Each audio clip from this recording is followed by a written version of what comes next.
Então, essa longa trajetória, como diz a música, né? Essa longa estrada da vida, ela tá começando a virar uma avenida. Uma grande avenida. Ela tem muitas pistas e muitas possibilidades, e isso impõe muitos riscos. E eu tô com alguns grandes planos, né? Grandes planos. Eu acho que nós não temos que pensar pequeno para 2026, nós temos que pensar muito grande. Todas as vezes que a gente pensou grande, o impeachment da Dilma, vamos montar um partido, e a gente trabalhou por algo grande, a gente mobilizou pessoas incríveis e a gente construiu coisas geniais. Então vamos pensar grande para 2026. Não vamos pensar em ter 6%. Vamos disputar a eleição para ganhar. Vamos ter ambição. Vamos disputar a eleição para ganhar a eleição. Vamos tentar assumir o poder do Brasil no ano de 2027. E não é ganhar para ter uma presidência, para ter a presidência da República. Vamos ganhar a eleição para realmente mudar tudo. Vamos chegar ao poder e para as pessoas falarem, ok, o Brasil mudou completamente depois da chegada dessa geração ao poder. E vamos fazer as coisas que outros tiveram medo de fazer, ou sequer concebiam e concordavam. Vamos fazer as reformas necessárias para fazer esse lugar ser um lugar grande. Eu estou vendo certas discussões no mundo desenvolvido, enquanto a gente discute esgoto aqui no Brasil. Saiu uma discussão, acho que o Riso deve ter aí, acho que foi com o Putin e o Xi Jinping, que tem a ver com temas que a gente discute na live, e a gente discute esses temas na live, mas o governo brasileiro está discutindo pronome, e a gente nem sabe se vai ter esgoto nas cidades. A gente está tão precário, a gente ficou tão para trás, que o mundo está indo embora, e a velocidade de aceleração gerada pela tecnologia, a aceleração, né, gerada pela tecnologia, leva esses caras cada vez mais longe da gente. Não é só sobre PIB, é sobre tudo. A gente fica só como um espectador, olha. E a gente não pode aceitar isso. Vejam só as discussões do Putin com o Xi Jinping. Isso aqui, galera, é só pra vocês se tocarem pra onde o mundo tá indo. Vamos lá.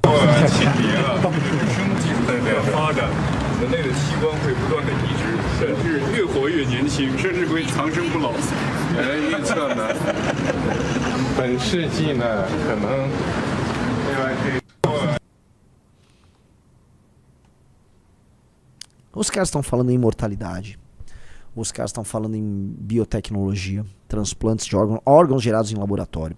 Os caras estão falando um outro mundo que está surgindo. Eu já falei, tá? A singularidade que tá vindo aí. Eu tô falando da inteligência artificial generativa. A gente tá falando de laboratórios inteiros, equipes de pesquisa compostos de inteligência artificial. A gente tá falando de um novo tratamento dos dados que vai acontecer, tá? De uma geração de inteligência sem utilizar a inteligência humana, feita através de máquinas, que vai mudar tudo. E a gente aqui no Brasil não sabe tratar sobre se vai ter, vamos dizer, se os dejetos de uma casa vão ir para uma rede de esgoto, porque a gente ainda tem que discutir no Brasil se é válido ou não é válido ter uma favela. A discussão no Brasil é o seguinte: é revolucionário você dizer que você não quer ter uma favela. É uma opinião polêmica. Veja, quando eu falo que não devemos ter favela, não, que é opinião polêmica, uma opinião polêmica. Olha que loucura. É uma polêmica. Não, olha, um faccionado, ele tem que ser tratado como um terrorista, ele tem que ser preso e, quiçá, morto. Nossa, que grande discussão, que polêmico. É polêmico. A gente fala assim, veja, a discussão aqui, que eu brigo com o público. Prestem atenção, galera, prestem muita atenção. Não podemos ter estabilidade para cargos que não sejam exclusivamente de Estado no setor público. E temos que ter avaliações periódicas recorrentes e, dado que não há cumprimento de metas muito específicas para determinados funcionários, é rua. Rua! Vai procurar emprego igual todo mundo. Não, que absurdo, né? Que absurdo, nossa. Né? Olha, nós vamos instituir indicadores de desempenho para prefeitos, e se o prefeito não cumpre esses desempenhos, ele fica inelegível. O Arthur Duval ficou inelegível porque ele mandou um áudio engraçado sobre ucranianas gostosas. Tem lá sua infelicidade, não sei o quê. Era só a merda de um áudio num grupo privado. Agora, um prefeito numa cidade no interior que não melhora nenhum indicador, ele não fica inelegível. O Arthur é caçado, fica inelegível. Agora, um prefeito que rouba, faz o que quiser, que não entrega nada, a educação não melhora, a cobertura de saneamento básico não melhora, esse cara tá solto e tá concorrendo. premiado, e é o público lindo, grande prefeito, gosto do meu prefeitão. Falar que isso precisa ser alterado, ou o prefeito perde direito político, é revolucionário. Veja que propor coisas básicas e óbvias é revolucionário no Brasil. O básico, o natural, é uma revolução. Definitivamente nós estamos a fim de fazer essa revolução.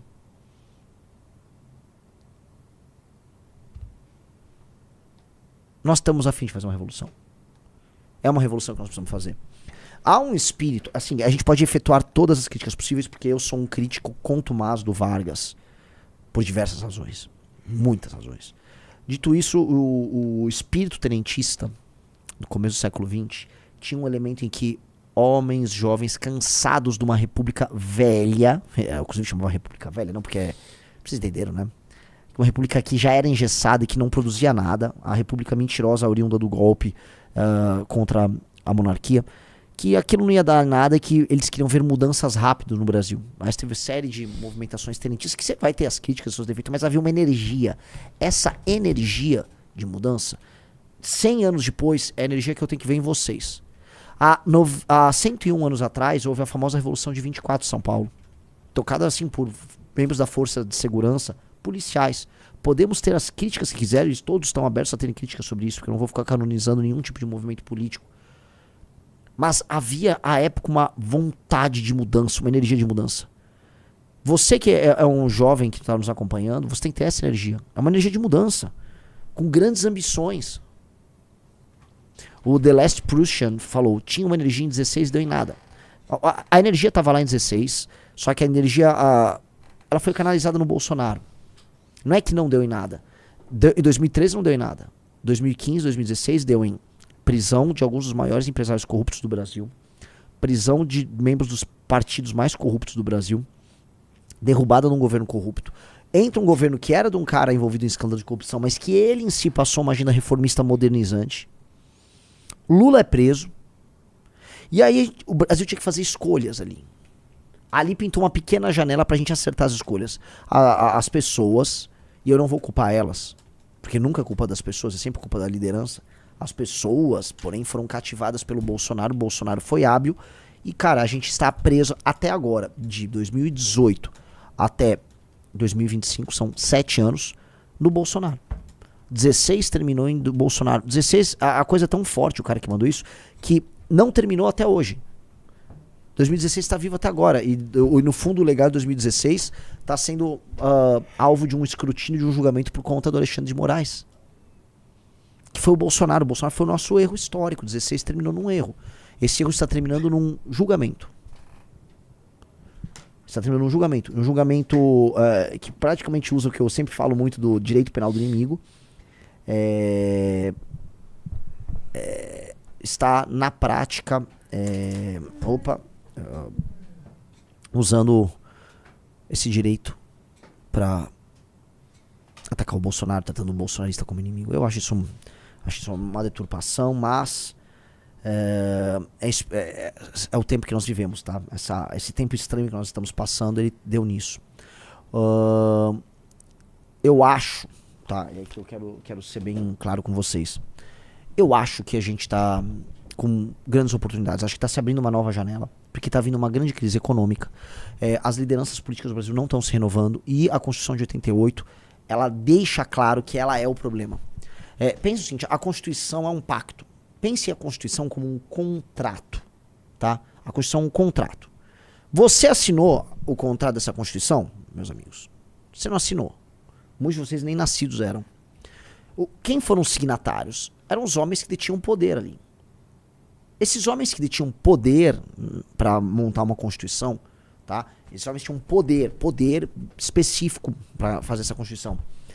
Eles não pensaram na pactuação de um país baseado nas forças concretas daquele país, mas sim nas forças estabelecidas, o que são coisas diferentes.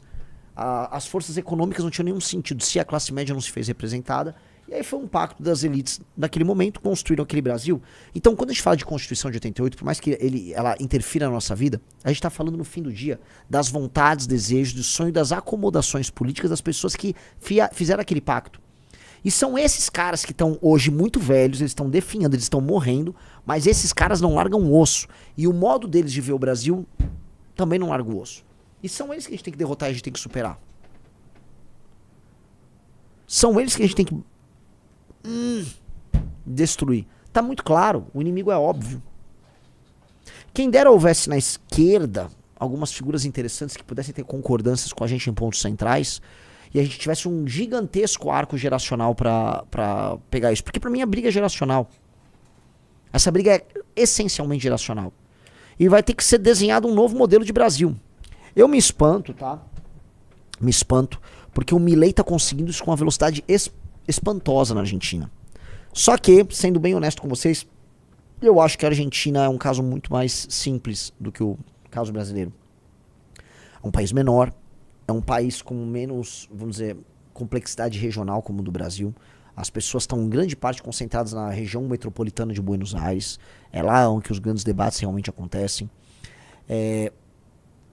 E lá as pessoas têm uma escolaridade maior, por mais que haja uma dependência de bolsas e auxílios de toda sorte. Lá também havia muita corrupção, lá também.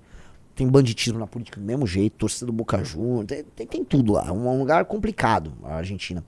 Mas é menos complicado que o Brasil. Bem menos complicado. Você não tem um crime organizado na Argentina como você tem no Brasil. Você não tem uma população assim analfabeta como tem no Brasil. Você não tem a pobreza extrema que você tem no Brasil. Por mais que a gente não tenha empobrecido. Você não tem a quase fome que tem no Brasil. Então, lá eles estão repactuando, né, o próprio país. E pode ser que funcione. Nós estamos vendo o despertar de algo, né? O governo do Milei vem apresentando indicadores muito interessantes, números muito bons. Naturalmente isso tem que se reverter em algum momento numa melhora concreta na vida das pessoas, porque as pessoas estão passando um sufoco enorme. São reformas muito duras que estão apresentando, em termos de indicadores, claramente resultados positivos, mas tem que ver se as pessoas começam a sentir que esse indicador positivo está virando, sei lá, um produto mais barato ou mais dinheiro no bolso, que é o que o Milei precisa, inclusive, para se reeleger. Tá? Mas ela é menos complexo, ela é um caso mais simples.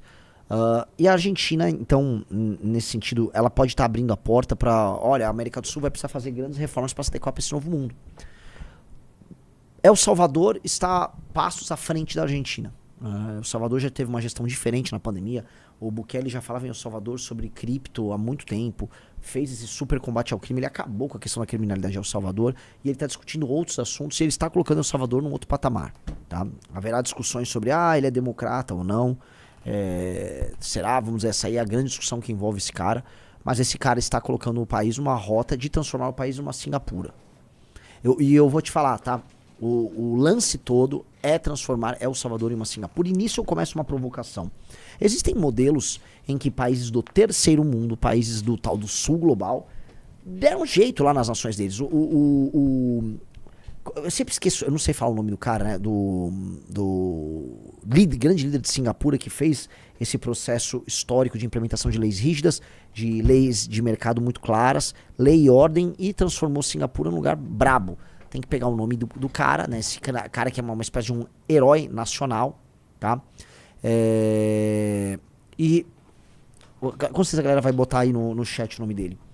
E o exemplo dele e a construção que ele fez, ela se espelhar ao redor do mundo, porque não existe uma fórmula clara.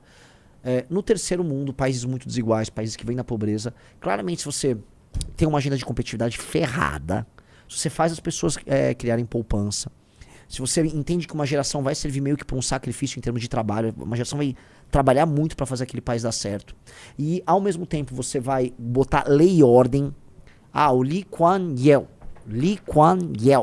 tá? Se você fizer conjugar todos esses elementos que eu falei aqui, então muita lei e ordem, com economia de mercado, muito trabalho, cultura de trabalho, indicadores objetivos, melhoria em educação, você pega uma nação que está no terceiro mundo e você puxa essa nação muito para cima. É um modelo asiático e ele é, em maior ou menor grau, compartilhado por outras nações que estão crescendo lá. O Vietnã está crescendo, o modelo deles não é muito diferente desse. Se a gente olhar o modelo chinês, também não é muito diferente desse. Como não foi muito diferente desse o modelo coreano, e não foi tão diferente desse o modelo japonês. Há um modelo da Ásia. E houve um modelo sul-americano de desenvolvimento. Gente, lembre-se, o Brasil foi, se não um dos países que mais cresceu no século XX. Ele cresceu e deu errado. cresceu com pressupostos errados, sempre se espelhando nas nações europeias. O Brasil sempre olhou muito a Europa, o que está acontecendo na Europa, as discussões de direitos humanos na Europa, depois Estados Unidos ficou absorvendo nações que estavam em outro estágio, que tem sociedades que antigamente eram etnicamente homogêneas, culturalmente mais ou menos homogêneas, com outro grau, outra história, outra complexidade, outra infraestrutura, com um capital humano já bem mais solidificado, em outro nível de desenvolvimento, e a gente ficava lá tentando importar as coisas. Não vou importar, vou imitar isso. E aí a gente se cagou todo. E a Ásia ultrapassou a gente. Só pra gente se lembrar, tá? A Coreia do Sul, anos 70, acho que nos anos 80 ainda, era mais pobre que o Brasil. Hoje vocês conseguem conceber que o Brasil um dia foi mais rico que a Coreia do Sul? Que você chamar alguém de coreano é chamar esse alguém de pobre? Vocês sabiam, eu acho que a galera do Rio Grande do Sul me confirme que antigamente no estádio Beira-Rio do Inter havia uma área, não sei se era geral, no estádio. Sabe qual era o nome que era dado pra essa área? É na Coreia. Aí a Coreia aqui do estado, vai lá pra Coreia. Sabe por quê? Porque Coreia era entendido como um lugar de pobre. Então tinha uma área no Beira-Rio que era chamada de a Coreia. E quando você vai levar esse jogo no Coreia ali, na Coreia. Que era tipo assim, entendi, esse lugar horrível de pobre. Hoje, né? Se alguém falar isso, vai soar ridículo.